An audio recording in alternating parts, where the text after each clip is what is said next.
Welcome and thank you for taking a moment for yourself today. If you're an early childhood educator, I want to begin with this reminder. Your work matters deeply. Each day you show up for children who are learning far more than letters and numbers.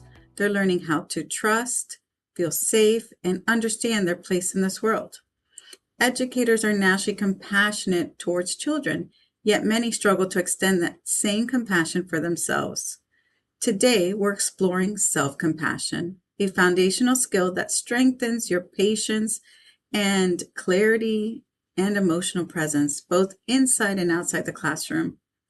When you treat yourself with kindness, you expand your ability to teach, guide, and live with intention. And from this idea surges an important question. What is self-compassion and what does it look like in our daily lives? In today's fast-moving world, we are expected to be productive, calm, and adaptable always. Over time, these expectations can turn into self-criticism, pressure, and unrealistic standards. Self-compassion expert Joy Johnson explains that constant pressure often leads us to be especially hard on ourselves when we feel we've fallen short. But practicing self-compassion doesn't mean lowering your expectation.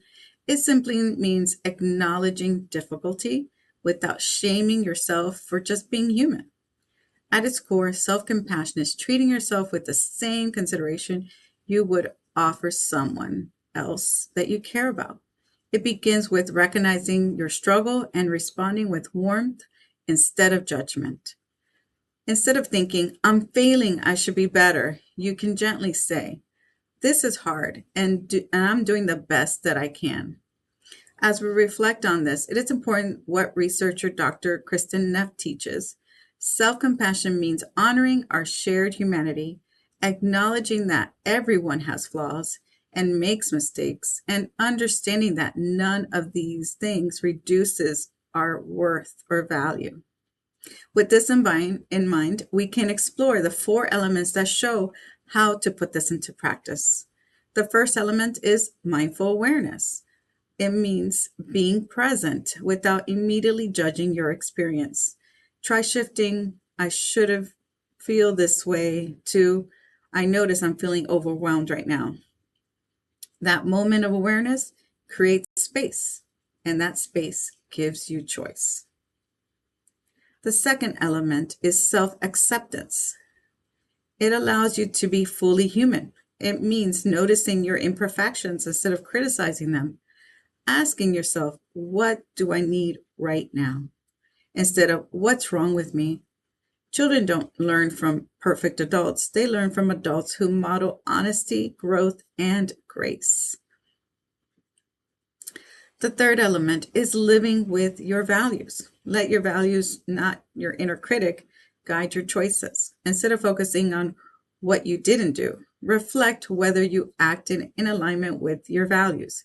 If you did, then honor that. The fourth element is loving kindness. Treat yourself with the same warmth you care for others.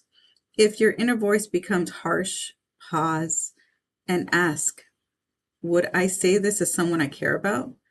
Kindness you offer yourself naturally flows into the children and those around you. And to ensure this compassion goes beyond theory, here are a few ways to practice self-compassion every day. Let go of negative thoughts. Imagine your thoughts as if they were clouds passing through the sky. You don't chase them or fight them. Just notice them and let them move on. Thoughts are not facts. Another way to practice self-compassion is challenging your inner critic. Pause and ask, what am I telling myself? Would I say this to a child or colleague? How can I rephrase this in a kinder way? Even these questions can create powerful shifts.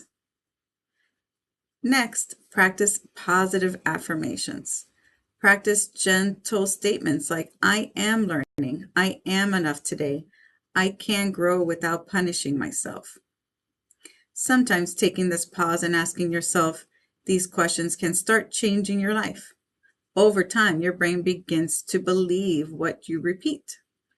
And finally, another very powerful practice is cultivating loving kindness.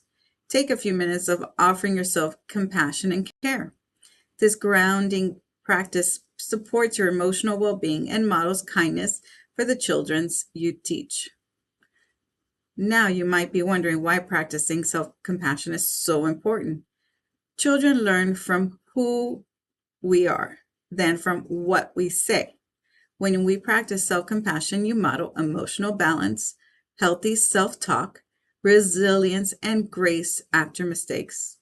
You become calm emotional mirror for the children in your care. And this is a powerful legacy.